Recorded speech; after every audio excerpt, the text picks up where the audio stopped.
Hey, this is John Lee Dumas of EO Fire, and welcome to Master Leadership. Great leaders ask great questions, and this podcast takes you on a journey to master leadership with questions that matter to leaders who matter with your host, Lily Sanabria.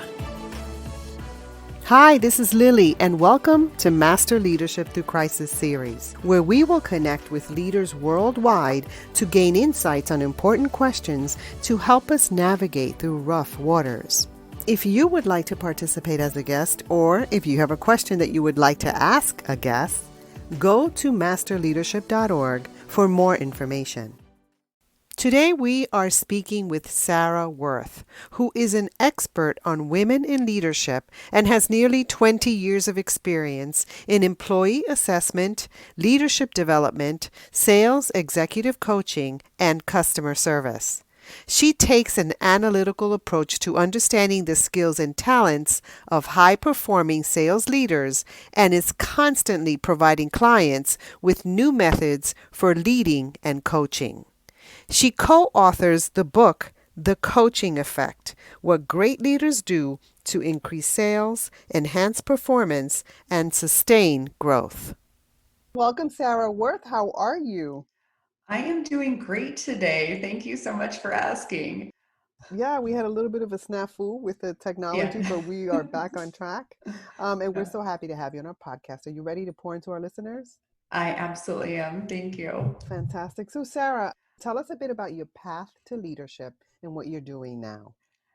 So I started as a leader when I was in my late 20s, and it really came about kind of by accident. It wasn't necessarily where I had planned to go in my career. I was happy in my job as an individual performer, but there came an opening in the company that I was working for, and they asked me to step into a leadership role. I don't know if it's unique to women leaders or a lot of leaders in general, but it seems like a lot of the women leaders I talked to kind of got tapped for leadership as opposed to seeking it out. I don't know if we tend to maybe see ourselves as individual performers a lot, but I was certainly on that way. Yeah, that tends to happen where we don't take that initiative. But I think that's changing. Yeah. And so in terms of leadership paths, so I got that opportunity early on.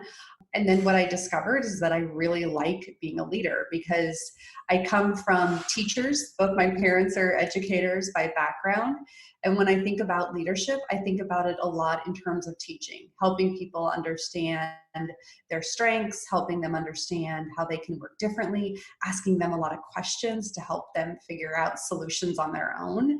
So that's how I view leadership, is very much in a teaching framework. And that speaks to what I love in my history with my parents.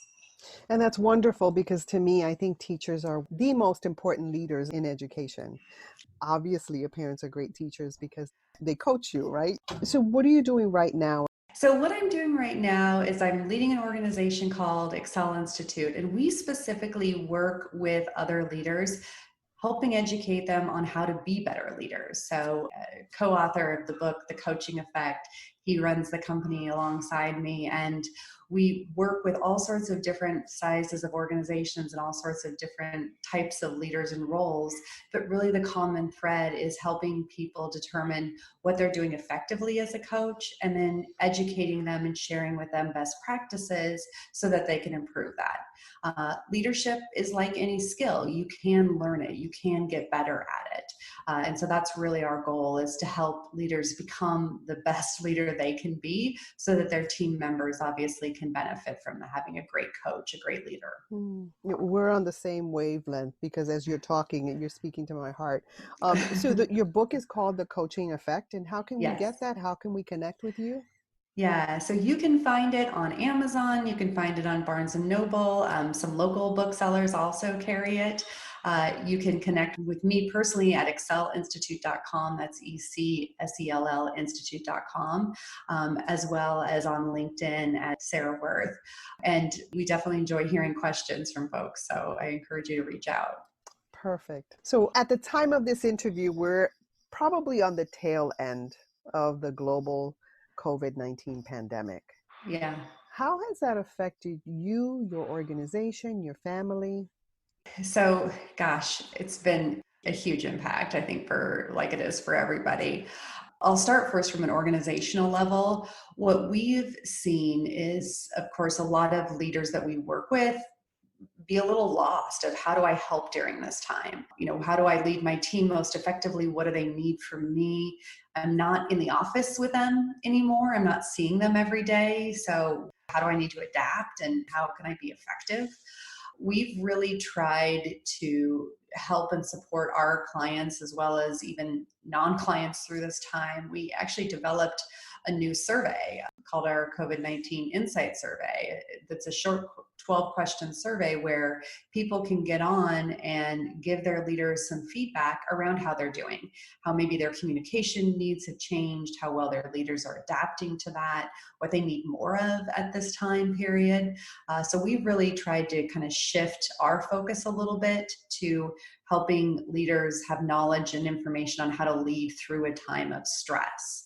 We're always focused on good leadership, but leading through a time of stress is kind of a unique subset of what you have to do effectively. So we really tried to shift towards that. And then personally, what we've seen with our family, we have two boys, 14 and 15. Of course, now we're all working and schooling out of the house. So that's created, I think, for every family, some good things and some bad things, right? You're all together all the time. And so even things like internet bandwidth, I'm on a Zoom call with you. my husband is down in his office trying to do some calls with his team. Yeah. And my kids are online schooling and everybody needs the internet all at once. Yes, all at once. And then you're wondering, Yeah. do I have the right bandwidth? Should I change Right. services? And then that's another conversation. Yeah, exactly. Go down a rabbit Exactly. hole. Interesting. Yeah. But then at the same time, it's been nice because we've eaten so many more family dinners in like the last 2 months than I think we have in the last 2 years because we're used to kids running off to sports and different school activities and kind of spending our evenings shuttling everybody around. And now we're just together. That's been a nice thing. Right. And I bet that has primed your leadership as well. Yeah, absolutely. It's interesting. I will say that when we started doing the COVID surveys and getting feedback from employees on what they needed from their manager, it actually shifted some things that I was doing internally. One of the biggest findings that we saw is that people really want more information on how COVID is impacting the business. They want to know, like, are we financially healthy? Are we going to make it for a while?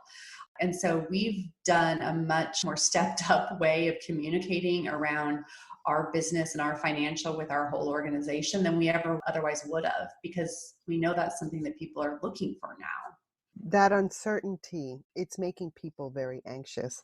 But Yeah. at the same time, there are leaders who don't know, Mm-hmm. who aren't clear with that. And so I think that is important because once we know, then we can kind of move forward. But that time where we have to pause and take a breath, that's important.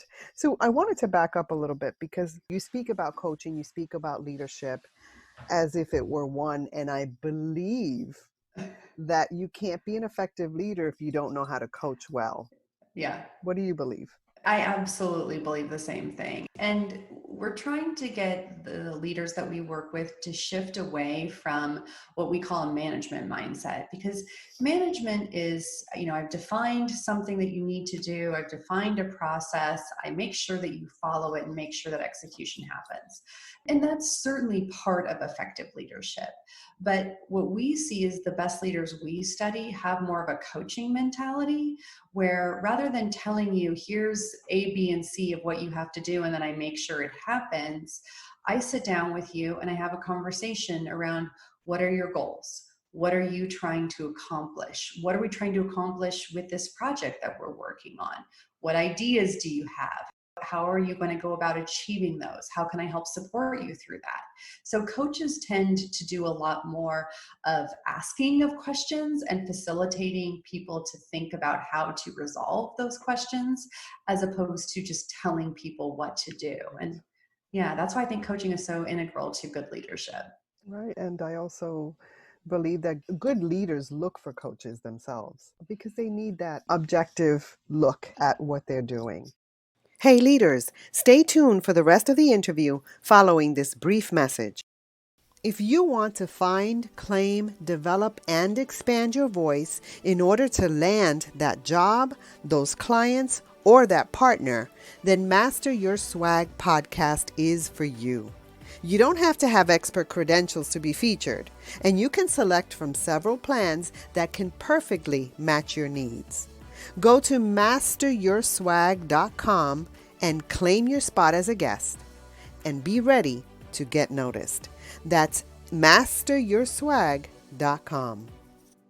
So, Sarah, what quotes or advice has helped you most during this crisis?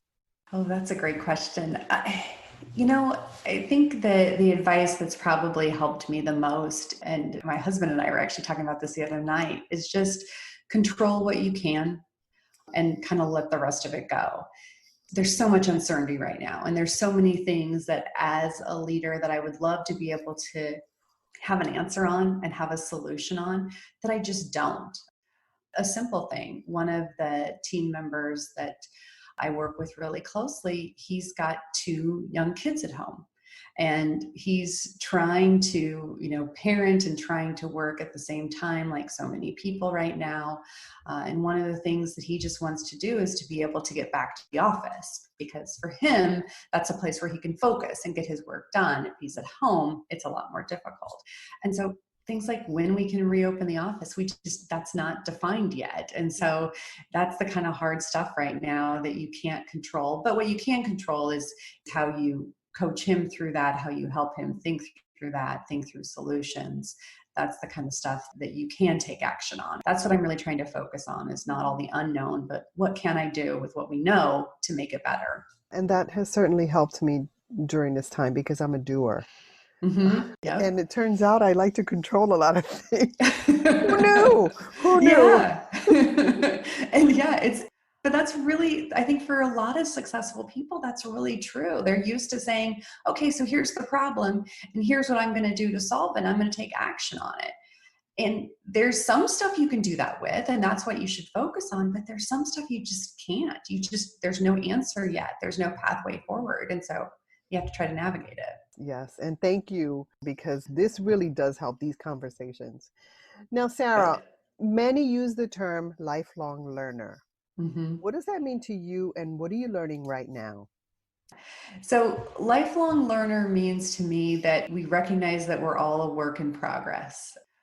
My co-author, Bill Ekstrom, likes to say that a lot. And I think it's such a true statement that we need to act like work in progress, not like a finished product. Once you decide I've kind of learned everything I need to learn, you're basically saying, okay, I'm done. Like this is, how I am now. Mm-hmm. And you no longer can adapt and improve and develop as a human being. So that's, to me, lifelong learner is just about understanding that you should always be a work in progress. So there's always a place to go. There's always a growth that can happen for you. Mm-hmm. I think the people that I've met in my life who are most successful are the people that ask still the most questions, because that's how they've gotten to where they are, is they learn constantly. They hear new ideas from every different pathway, and they take those in and they use those to help improve their own thinking process. So they love to ask questions, and I think that's really key. Curious people Yeah. who are curious about other people, even top level leaders who do that, to me, it shows that they value people. Yeah, absolutely. I think about it. I already know my thoughts, right? I already know my opinions on things. I don't know yours. I don't know what you're thinking. I don't know what you know. So why wouldn't I try to learn more about that? Because that just enriches now my knowledge, because now I understand more from your perspective. Well said. Thank you. Now, what are you learning right now? Yeah. So the thing that I'm learning right now is a big challenge, which is how do we take how we educate, which is normally done a lot in person. We go out and we deliver, one-day conferences where we teach a lot of this stuff. Obviously, we can't do that right now. So I'm learning a lot about virtual learning experiences. So how do you recreate as much as you can? There's no substitute for being in person, but as much as you can, how do you recreate that learning experience so that it's interactive, engaging, and that people walk away feeling like not only did they learn something new, but it was delivered in a way that helped them learn. So I'm learning a lot about virtual learning right now. And so is the whole of education. Yeah, exactly. So it's interesting. It has been a challenge, but it's also birthing something new. So I'm excited about that. Now, we have a question from David Burkus. Okay. He wants to know, what do you believe that most people don't? Or what have you changed your mind about? Oh, geez, David, that is a really good question. One thing I've changed my mind about, and this has been over the last probably 10 years or so, I started off early in my career working for a company that assessed people for different roles in companies. So they assessed natural talent, natural ability. And coming from that background, I had a real bias towards people kind of are who they are, and their personality and their strengths and their talents are pretty well set. And so you're not going to see a lot of improvement over time in terms of how they are as a leader. And I've changed a ton on that. Simply based on the work that I do now, we survey team members from leaders when we start working with them. And then we spend a lot of time teaching them best practices of how to be a better leader, how to be a better coach. And then we go back to their team members a year later and say, okay, how are you being coached by this person now? And we've seen huge changes. So just based on the data and on the research that we do, I know that people can grow in that regard in ways that I never really understood before. So that's probably an area where I've changed a huge amount from where I was early in my career to where I am now, is just how much people can actually develop and grow as leaders if that's something that they want to do. You know, that's interesting because I just had this conversation with a leader who really believes that leaders Yeah. are naturally born. And I push against that because you can teach leadership skills. Absolutely. Interesting. I mean, of course, we have different kind of natural talents that we do develop, that we're born with or that we develop early on in our lives. So for some people, a lot of those talents will naturally lead them to be an effective leader, do a lot of the things right. But even those leaders can get better with focusing on their skills and learning how to work and interact and hold people accountable and all those things that good leaders do. Mhm. And then people that struggle with it absolutely can learn it. It just comes down to whether or not they want to. Do I want to, take these behaviors? Do I want to take these best practices? Do I care enough to try to implement them and become better? Right. And I've seen it time and time again. We measure it from the perspective of their team members. This is not, somebody who have no kind of real context for how this person performs as a leader. These are the people that report to this leader. And they're saying, absolutely, this person coaches and leads me more effectively than they did a year ago. And that's a big shift for you. And it speaks to your openness about learning. And that's a pillar in leadership. So, Sarah, as a listener of this podcast, what is a question that you would like a future leadership guest to respond to? I would like a future leadership guest to respond to, what is an idea that you have considered doing that you haven't done? And why haven't you taken action on that? And what are you thinking about doing differently going forward? So I love to think about what are the ideas that we've abandoned, because I think a lot of times there's some real gold in those. So what's an idea that you haven't taken action on that you could? That is an awesome question. I can't wait to pose it to the next person. So thank you so Good. much. Now, Yeah. is there anything else you'd like to share with our listeners? The one thing I would love to share, and this is probably the thing I say most to leaders and coaches that I work with, is just ask more questions. That is one thing that I absolutely believe in. Not only will you learn new things and be exposed to new ideas, but as you're trying to help somebody get better, if you can help them learn to think through something by asking them questions, by asking them what have they considered, or what haven't they considered, or what do they believe is the right approach? Asking more questions gets them to think more effectively, and it also helps them buy into whatever direction they're going to take. I can tell you an answer, but that might not be the right answer for you. And so it's better to ask a question and help somebody discover it for themselves. Along those lines, I think we need to be more persistent in asking those questions, because people will push back and say, just tell me the answer. Yes. Right? Yeah. My kids do it all the time, Stop asking. right. They're like, Mom, I know what you're doing with this. And just tell me the answer. I don't have time for this. And I'm like, well, but you got to learn to think through something, buddy. And so, yes, Right. People will push back against it. We like to be answer machines. It makes us feel good, makes us feel knowledgeable. But in reality, if you're going to help somebody learn to perform better, ask them questions. That's much more meaningful. Well, you and I are kindred spirits in leadership. I love this. And Sarah, I want to thank you so much for adding value to me and to our listeners. Thank you so much, Lily. I really appreciate your questions, and it was great to be with you. Same here. Bye. Bye. Thank you. In closing, here's a quick message. Coaching is the art of influence that underpins leadership in the 21st century. It is the very thing that can get you from being stuck to being extraordinary. So go to masterleadership.org and sign up to get a free coaching session. Until next time, continue to ignite that leader in you.